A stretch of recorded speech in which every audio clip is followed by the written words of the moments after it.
जिला बनारस में बीरा नाम का एक गांव है। वहाँ एक विधवा वृद्धा संतानहीन गौंडिन रहती थी जिसका भुनगी नाम था। उसके पास एक धुर भी जमीन न थी और न रहने का घर ही था। उसके जीवन का सहारा केवल एक भाड़ था। गांव के लोग प्राय एक बेला चवेना या सत्तू पर निर्वाह करते ही हैं, इसलिए भुनगी के भाड़ पर नित्य भीड़ लगी रहती थी।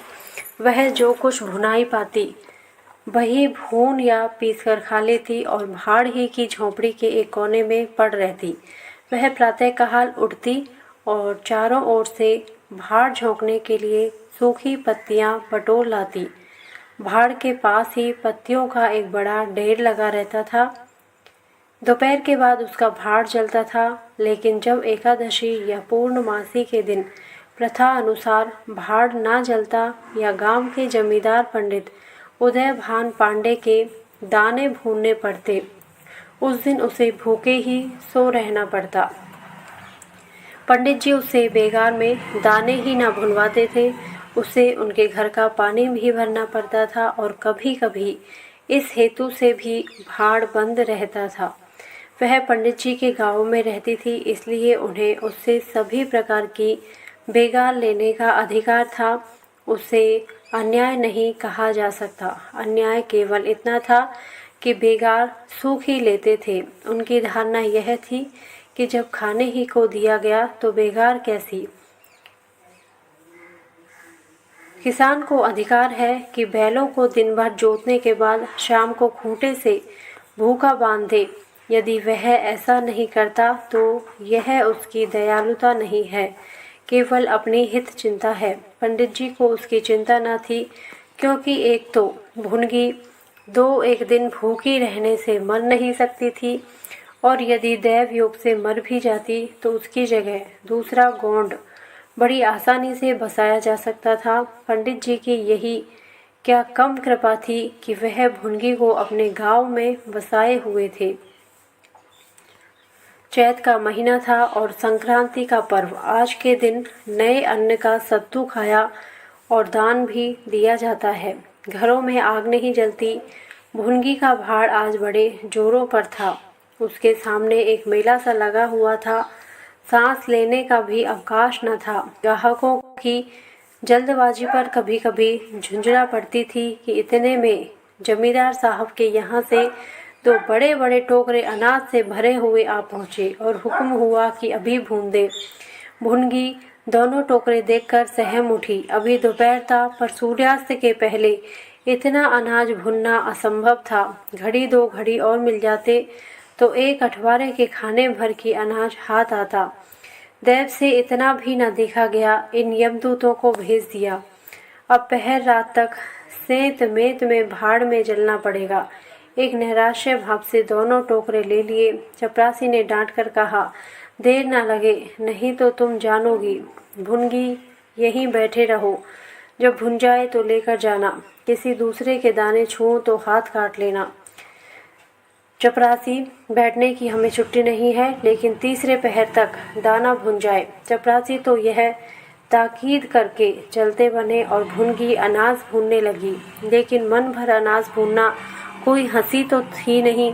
उस पर बीच बीच में भुनाई बंद करके भाड़ भी झोंकना पड़ता था। अतः तीसरा पहर हो गया और आधा काम भी ना हुआ। उसे भय हुआ कि जमींदार के आदमी आते होंगे, आते ही गालियां देंगे, मारेंगे। उसने और वेग से हाथ चलाना शुरू किया। रास्ते की ओर ताकती और बालू नांद में छोड़ती जाती, यहाँ तक कि बालू ठंडी हो गई, सेवड़े निकलने लगे। उसकी समझ में न आता था कि क्या करे। ना भूनते बनता था, न छोड़ते बनता था। सोचने लगी, कैसी विपत्ति है। पंडित जी कौन मेरी रोटियां चला देते हैं, कौन मेरे आंसू पोंछ देते हैं। अपना रक्त जलाती हूँ तब कहीं दाना मिलता है, लेकिन जब देखो खोपड़ी पर सवार रहते हैं, इसलिए ना कि उनकी 4 अंगुल धरती से मेरा निस्तार हो रहा है। क्या इतनी सी जमीन का इतना मोल है। ऐसे कितने ही टुकड़े गांव में बेकाम पड़े हैं, कितनी बखरियां उजाड़ पड़ी हुई हैं, वहाँ तो केसर नहीं उपजती। फिर मुझी पर क्यों यह आठों पहर धौंस रहती है। कोई बात हुई और यह धमकी मिली कि भाड़ खोद कर फेंक दूंगा, उजाड़ दूंगा। मेरे सिर पर भी कोई होता तो क्या बौछारें सहनी पड़ती। वह इन्हीं कुत्सित विचारों में पड़ी हुई थी कि दोनों चपरासियों ने आकर कर्कश स्वर में कहा, क्यों री, दाने भुन गए। भुनगी ने निडर होकर कहा, भून तो रही हूँ, देखते नहीं हो। चपरासी, सारा दिन बीत गया, तुमसे इतना अनाज न भूना गया। यह तो दाना भून रही है कि उसे चौपट कर रही है। यह तो बिल्कुल सेवड़े हैं, इनका सत्तू कैसे बनेगा। हमारा सत्यानाश कर दिया। देख तो आज महाराज तेरी क्या गति करते हैं।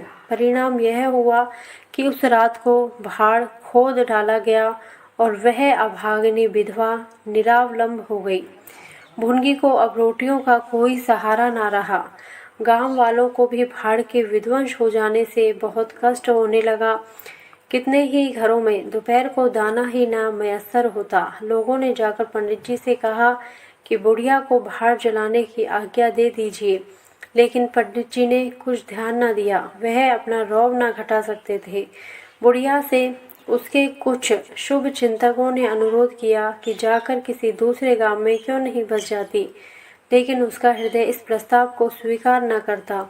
इस गांव में उसने अपने अधीन के 50 वर्ष काटे थे। यहाँ के एक एक पेड़ पत्ते से उसे प्रेम हो गया था। जीवन के सुख दुख इसी गांव में भोगे थे। अब अंतिम समय में वह इसे कैसे त्याग दे, यह कल्पना ही उसे संकट में जान पड़ती थी। दूसरे गांव के सुख से यहाँ का दुख भी प्यारा था। इस प्रकार एक पूरा महीना गुजर गया। प्रातः काल था। पंडित उदयभान अपने 2-3 चपरासियों को लिए लगान वसूल करने जा रहे थे। कारिंदों पर उन्हें विश्वास न था। नजराने में, डाढ़ बांध में, रसूम में वह किसी अन्य व्यक्ति को शरीक न करते थे। बुढ़िया के भाड़ की ओर ताका तो बदन में आग सी लग गई। उसका पुनरुद्धार हो रहा था। बुढ़िया बड़े बेग से उस पर मिट्टी के लौंदे रख रही थी।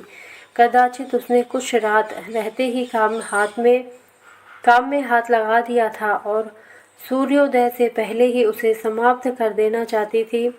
उसे लेश मात्र भी शंका न थी कि मैं जमींदार के विरुद्ध कोई काम कर रही हूँ।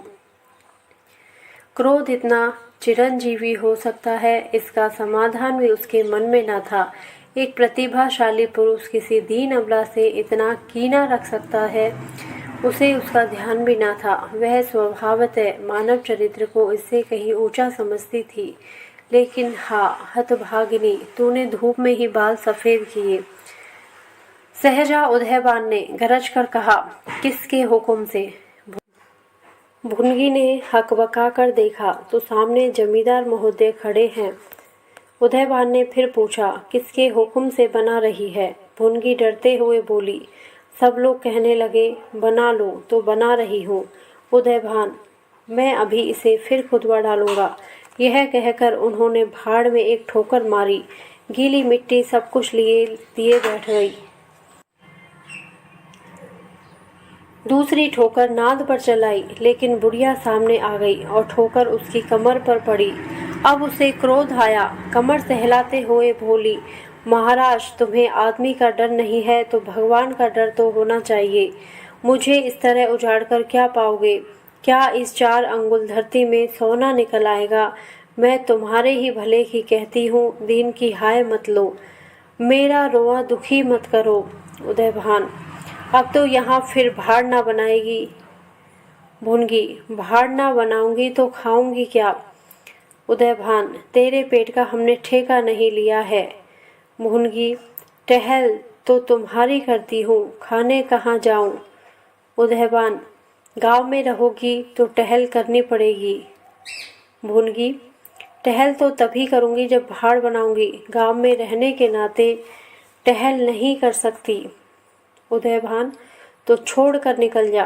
भुनगी, क्यों छोड़ कर निकल जाऊं। 12 साल खेत जोतने से असामी काश्तकार हो जाता है। मैं तो इस झोपड़े में बूढ़ी हो गई।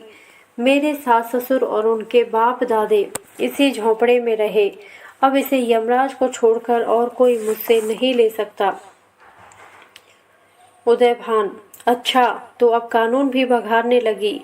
हाथ पैर पड़ती तो चाहे मैं रहने भी देता, लेकिन अब तुझे निकाल कर तभी दम लूँगा। चपरासियों से अभी जाकर उसके पत्तियों के ढेर में आग लगा दो, देखें कैसे भाड़ बनता है। एक क्षण में हाहाकार मच गया। ज्वाला शिखर आकाश से बातें करने लगा। उसकी लपटें किसी उन्मत्त की भांति इधर उधर दौड़ने लगी। सारे गांव के लोग उस अग्नि पर्वत के चारों ओर जमा हो गए। भुनगी अपने भाड़ के पास उदासीन भाव में खड़ी यह लंका दहन देखती रही। अकस्मात वह वेग से आकर उसी अग्निकुंड में कूद पड़ी। लोग चारों तरफ से दौड़े, लेकिन किसी की हिम्मत ना पड़ी कि आग के मुंह में जाए। क्षण मात्र में उसका सूखा हुआ शरीर अग्नि में समाविष्ट हो गया।